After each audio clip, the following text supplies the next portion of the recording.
Yo, what's going on, Commanders? Welcome in to the April Arc. My name is UltimatDjz, and this is Teaching Trek. And again, welcome into ArcFall Legacy Part 2. We're coming off of what most players felt like was a pretty solid month of March, with the highest ratings we've actually seen in a while. Why?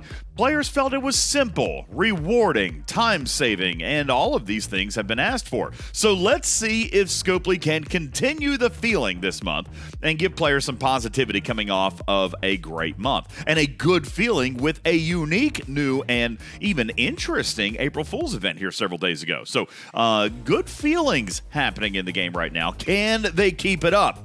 Without further ado, let's dive in and take a look. First, we'll take a look at a brand new fleet commander. Yes, introducing to you guys, ladies and gentlemen, let's take a peek. It is 7 of 9. Here, let me turn that off and turn that. Woohoo! There we go. Yeah, this is 7 of 9, and we are getting her as a fleet commander this month, and she will now be your fourth one. She, like the other fleet commanders, will have 3 paths. One called Combatant, which is based on a lot of forms of PvP, including base attacks and defense, piercing stats, and even a skill providing a buff against a player when they assimilate your ship.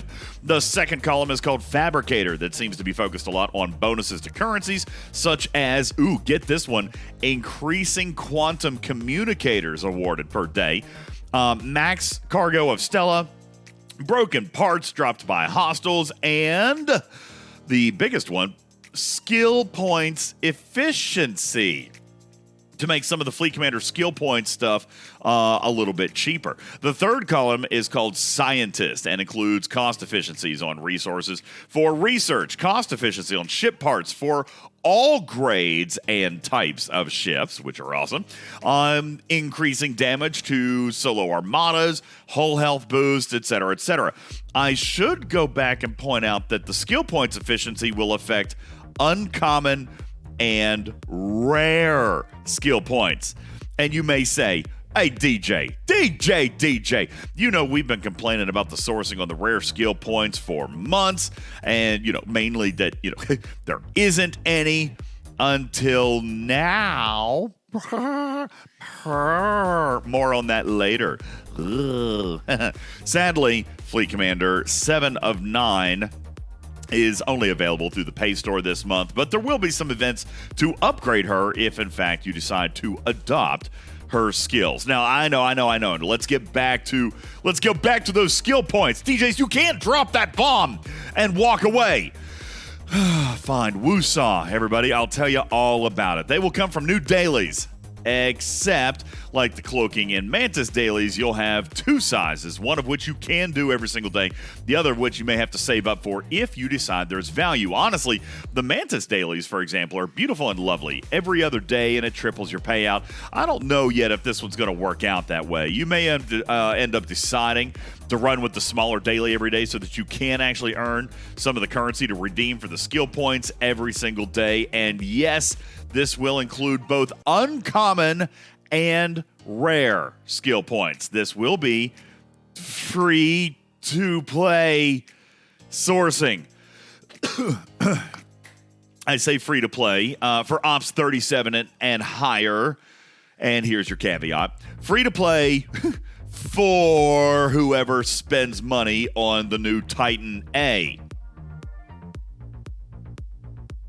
Yeah, I guess I probably should have led with that. The new Titan A is the next specialty ship in the game. This ship has multiple purposes, and I'm going to introduce each of those. But before anybody poo-poos on this ship, allow me to do so first. No, first, let me give you the pros and cons, all right? I'll give you pros and cons, all right? Let's be objective.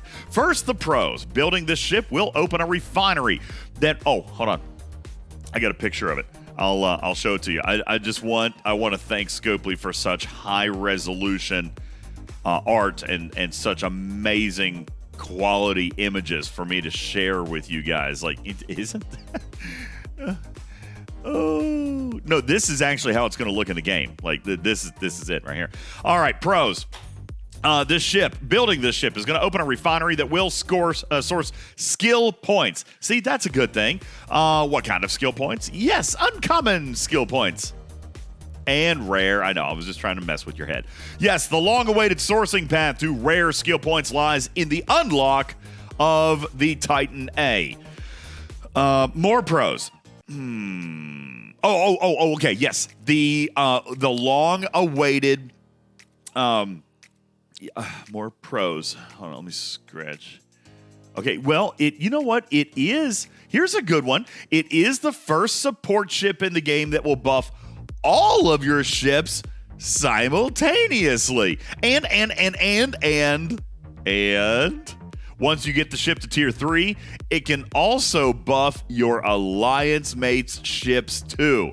As a matter of fact, as you tier this ship up, it will be able to support more ships simultaneously. It will always be able to support all of your ships that are in a system, but starting at tier 3, I think you can boost 2 of your alliance mate ships, and you can go all the way up to 13 of your alliance mate ships at the same time as all of yours with one single dose of this new boost juice, like Tritonite or Titanite or something like that. Yes, not only will it boost all of your ships, but also up to a certain number of your alliance ships, and that will depend on tier and level of the ship. That unlocks again at tier 3, and the higher you go, the more of your friends' ships you can boost. That's kind of nifty, but like all other boosts, there's a research tree to go with it, and the level of the research that the boosted player has will determine their benefit. So if you boost someone who has no research, they get almost nothing. I say almost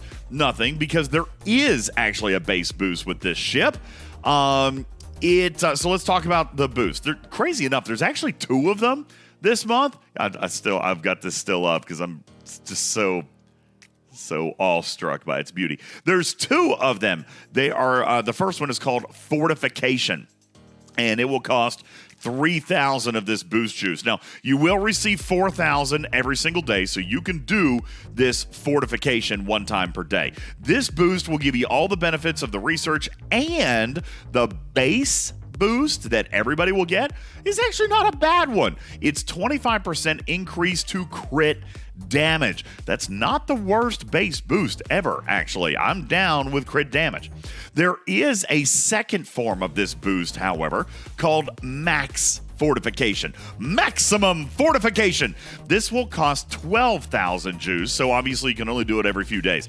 Honest opinion, though, from this cat, I don't actually see this ever being worth 3 times the juice, I don't think. So just run with the little ones. But if you decided to do the big one, you'll not only get the 25% boost to crit damage, but you will also get get this, 250% boost to regular damage. Which is why I feel like the cheaper one is actually the better buff. And you get a teeny tiny little bit more damage if you do the big one. Both of them will support all of your ships, and at tier 3 or higher, both forms of fortification will support as many alliance members that you have unlocked with the ship. So how will it determine who gets the boost? It will start with your alliance mates who are in the system with the highest power ships. Who don't have fortification. So if more than a few people in your alliances are throwing around these boosts, then it's going to start with the highest alliance member with the biggest ship, and it's going to start checking them all going down the list and work down until it finds someone without fortification. If you've got, say, 5 ships unlocked, then it's going to find the top 5 players who aren't already fortified, and it's going to apply fortification to them. Another pro, here's another one. This is a real one. Another pro is that there will be transparent, free-to-play sourcing on day 1. It will be in the Export Faction store, and it will cost 120 Export Faction credits for a single blueprint with a 22-hour cooldown. So in roughly 100 or 120 days, however many blueprints it takes, you unlock the Titan A for free. Not shabby. The BPs aren't so pricey that you can't still do some of the other export research along the way.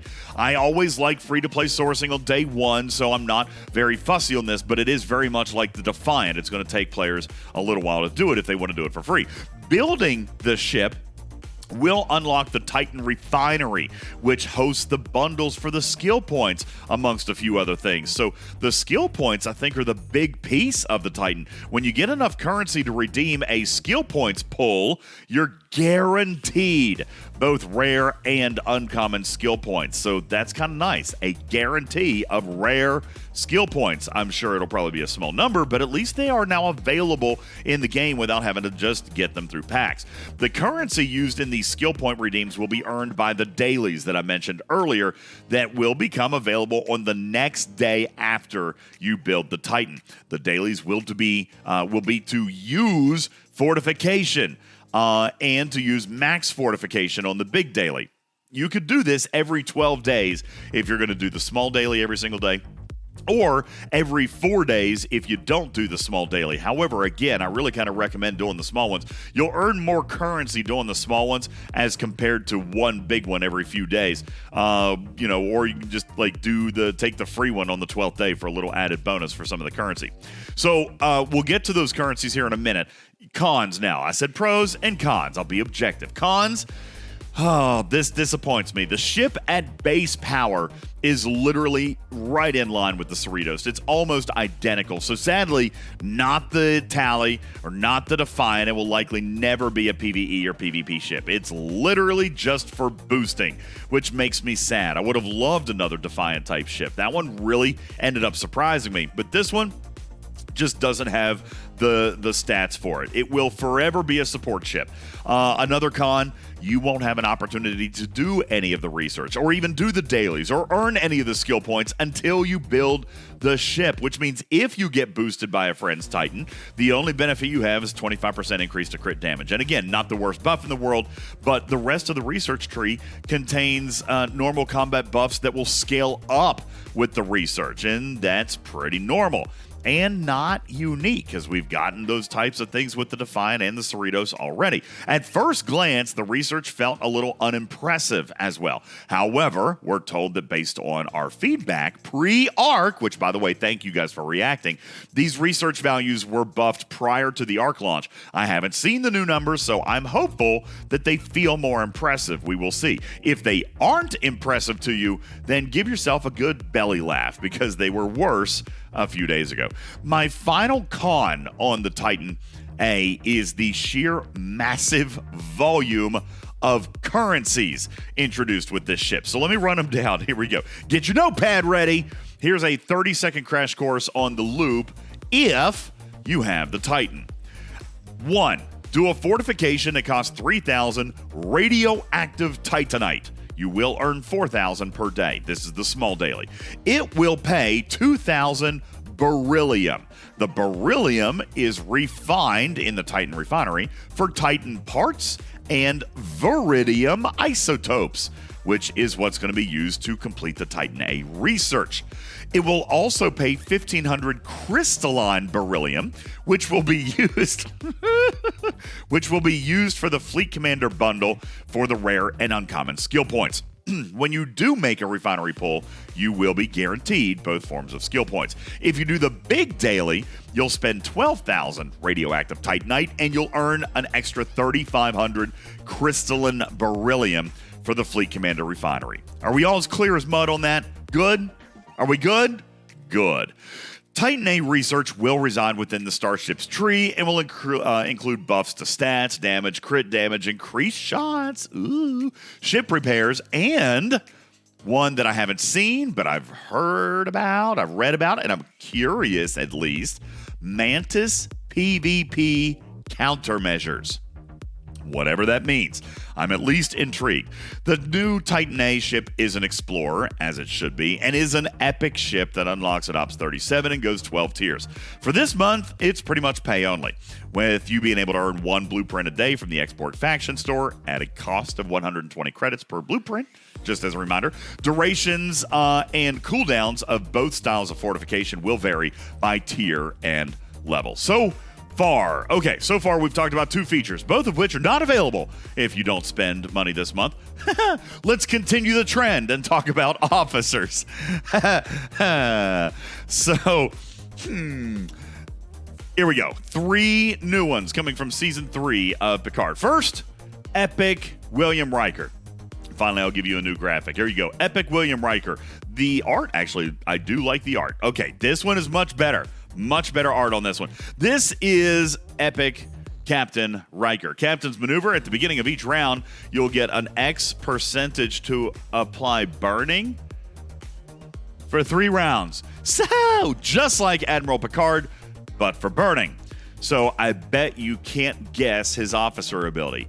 Yup. 500% Tier 1 damage boost against battleships. So, yeah, pretty much just like Picard, but for battleships and burning, which is worrisome.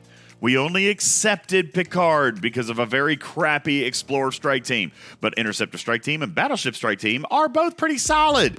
This officer has no place with these other strike teams, and why Bubba warned Scopley not to do it, but here you are. And now you know why I said it may be easy to pass on spending on officer auctions this month. But I digress. This officer, well, unless you're missing strike team officers, this guy really doesn't have a place. And it's not as though he will be any easier to source than any of the strike team anyway, so, you know, there's that. Your second epic of the month is Wharf. There you go, Wharf. And guess. Go ahead, just guess. Guess. Okay, fine, I'll tell you. Captain's maneuver. At the beginning of each round, you have X percentage to apply hull breach for 3 rounds. Officer ability is to increase damage of your ship at Tier 1 by 500% against player interceptors. So sad. Like Admiral Picard. Again, both of these officers will max out at Tier 5 at 3,000%, but my kids will be in college before I max these guys. Now, I may be judging too harshly. If you're going to fly with multiple of each ship type, then sure, go ahead and pick up these guys for a secondary or a tertiary crew. But these are not strike team counters or replacements, okay? They're just not. Your third officer this month is a little bit more interesting. This is rare Dixon Hill, the character Picard played in Next Generation. He's a rare BDA officer with his officer ability being reducing enemy shield mitigation every single round by X percentage if defending a mining node. Seriously. His below deck ability is to increase mining speed by some odd percentage. Otherwise, extremely underwhelming officers this month in abilities. I love the characters. I just hate how useless I feel that they're going to be. The good news on Dixon Hill, though, during Week 2, which is home to Picard Week, you will be able to do all the events that will ultimately unlock Rare Dixon Hill completely free. No Battle Pass requirements, no spend requirements. Dixon Hill will be unlocked by events during Week 2. So that's actually a really, really nice thing. With the exception of Dixon Hill, let's continue talking about paid content, shall we? One new epic refit this month comes for the Mantis. Let's see, what does it do? It's going to be, okay, here it is. It's exclusive to the web store, at least initially, available to Ops 33 Plus, and will increase efficiency of Venom in the Mantis refinery for research tokens and the recruit tokens. So that's kind of cool. Also, you're going to get one new prime.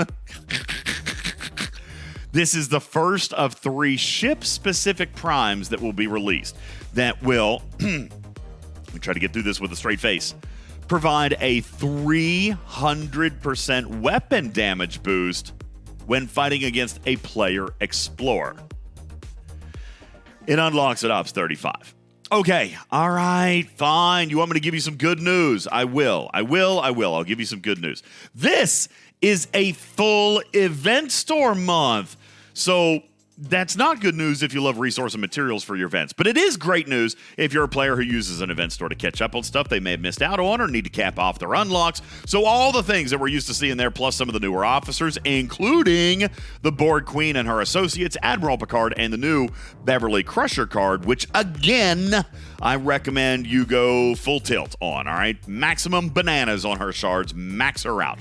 9 days of ticketed events will happen again this month on the weekends. The calendar actually looks pretty busy at first glance, but not everybody's going to play in everything. There's going to be events for building and tiering the Titan, as well as acquiring 7 of 9 and leveling and promoting her and using her skill points. There will be auctions for both Riker and Wharf for materials and directives, but only 2 each. Weekend 1 and 3 will be Riker. Weekend 2 will be Wharf, and they're throwing a fourth one on the weekend of April 29th for Wharf. So Wharf will get 2, Riker will get 2. You will see an away team's assignment, SMS, and solo leaderboard this month, so prepare accordingly. And you'll also see the ship-type hunter events like the Explorer Hunter, Interceptor Hunter, and Battleship Hunter, as well as Rialta PvP and a heavy hitter solo leaderboard. I do just also want to throw out that there will be this avatar this month. This is my sister, Sheila, and I would very much encourage you guys supporting by unlocking her avatar. And again, thank you, Scopley, for the high-quality, super high-resolution art. There you go, folks. So how do you feel? Coming off of a decently strong March, I actually feel deeply frustrated with April. I'm usually the one to preach about not prejudging anything before it happens, but the only thing I'm looking forward to this month is a heavy calendar, which means lots of event store loot, and that's because I love a good event store. The Titan will be great for some players who are capped on rare skill points, but it does require another buy-in to get those skill points. Moreover, even for those motivated to buy the Titan for the skill points, I'm not excited about another research tree for another Cerritos powered support ship. So I wonder if players are actually going to be tripping over themselves to tier this thing. The unlock I get, tiering and upgrading, meh. I guess as it comes for free, sure. Spending, and another fleet commander buy-in to get some of the efficiencies, especially the skill points reduction efficiency. I see an arc with a ton of buy-in features, and so for those of us not wanting to open a second mortgage this month, we have the event store. And you know what? That's fine. I'll take an event store and ignore the rest. The officers are poo-poo anyway, except for the free rare, and he's a mining officer, so yay. Community, leave your questions and comments down below. What's your gut reaction? Can an event store be the focal point of the month? Well, for many of us, this month, it's going to have to be. And if it sources ridiculous amounts of loot, I can even be satisfied. Yes, UltimatDjz can be bought with excessive amounts of event store loot. You heard it here first. All right, so here we are, asking you to share with your friends. My name is UltimatDjz, and I'm going to ask you to sub to the channel, as well as invite all your friends to sub to the channel while they're here. Smash that like button, and be sure to ring the bell so you know when we do other content in the future. I am your friendly neighborhood cat person saying meow for now, and we will see you on the next one, right here on Teaching Trek for Star Trek Fleet Command. Love you, man. Catch you on the next one. Meow. Bye.